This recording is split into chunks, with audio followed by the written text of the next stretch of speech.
Hey, good morning.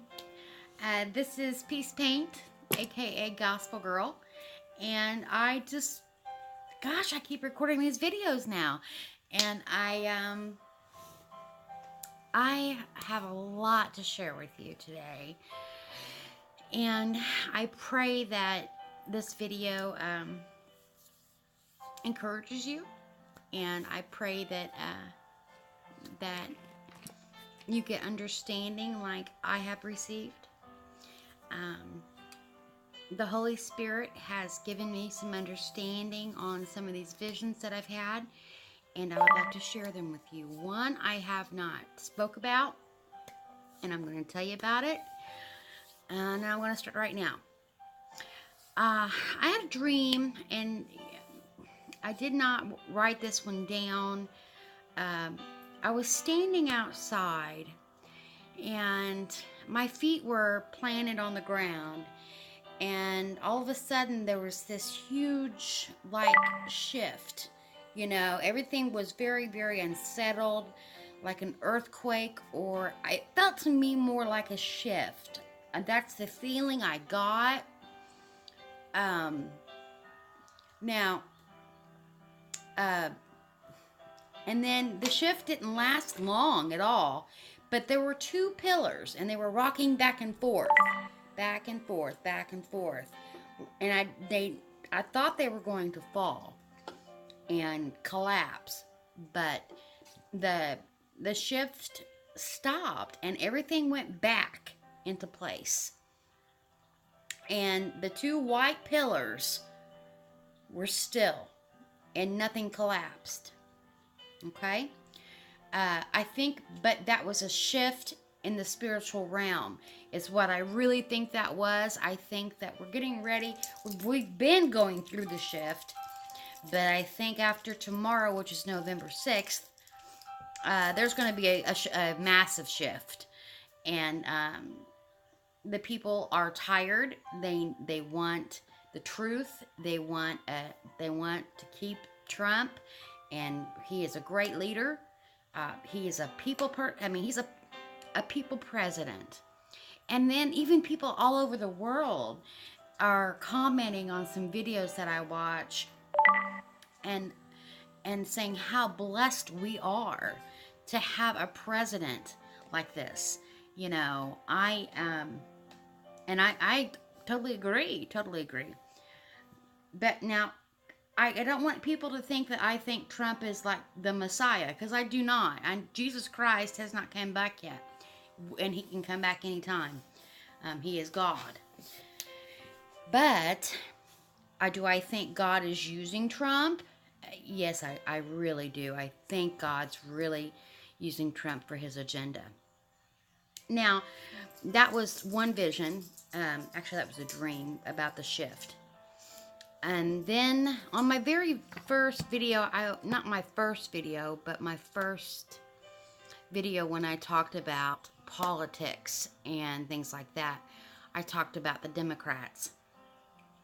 Now, I am not Democrat, nor am I Republican. I'm a conservative person. I vote the lesser of two evils. That's the way I vote. And I support Israel. But anyway, I'm babbling, so I'm gonna go back to the dream I had about Dianne Feinstein. This dream was very interesting because I didn't know. The day I woke up, the morning of, that night, I woke up the morning and I didn't know who she was. I knew the face. And I had to really get on Google and find out who this woman was. I had no idea who she was. So I found out who she was. But in the dream, there is an old tombstone, and she's in front of this. And there is also a little white fence that goes around the grave. Like those little white fences that they put up, like for flowers around a home. Maybe 10 inches tall. And then the gravestone itself was of old. It didn't have any writing left on it. She was rubbing her hand across it and trying to make something appear, and nothing appeared. And she was kneeling over this, and she was wearing a red sweater. Now, red signifies several things. The shedding of innocent blood, and she also looked like she wasn't very happy. And I really believe this is the death of the Democrat Party. She's 85 years old. She's been in office for how long? I mean, goodness gracious. I believe this is the death of the Democrat Party, or the start of it.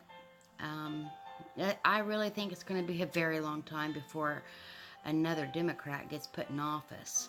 Now, I do know there are some crooked Republicans. Some people call them rhinos. John McCain was one. Hard to believe all the things he did. And there's probably some things we still don't know what he did. You know, that I'm sure we'll find out when these arrests start taking place. You know, I cannot stress enough how important it is for us as children of God to be in prayer and seeking His face and singing. If you are filled with the Holy Spirit, like I said in my other videos, pray in the Spirit. The Spirit knows what to pray for. And if you can sing, you know, sing to God. Give God your praises, because He's answering. He is healing our nation. He really is.